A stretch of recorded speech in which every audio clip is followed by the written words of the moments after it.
Звуците и цветовете като основни елементи на космоса улавя в картините си варненската художничка Валентина Владова. Изложбата "Цветове от звуци" провокира зрителя с многообразие от линии, форми и освободени от тях мелодии. Авторката преоткрива създадения още от Нютон цветен музикален код, според който на отделните тонове съответстват определени цветове. Експозицията включва близо 50 живописни платна и е структурирана по тематични цикли.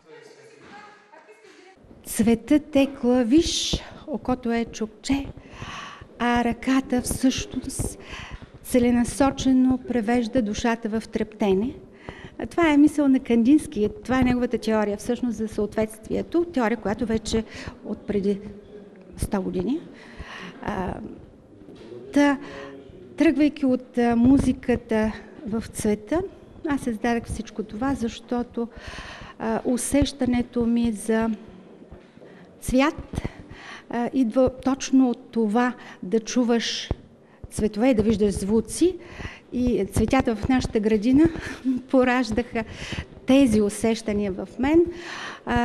Рилските езера бяха другата провокация, която сякаш ме убеди в магичното. Валентина Владова се занимава професионално с литература и изкуство. Има публикации в областта на естетиката. Това е първата и самостоятелна изложба. Експозицията е адресирана към зрителите, които според своите знания и култура могат да използват музиката, за да интерпретират сюжетите в картините.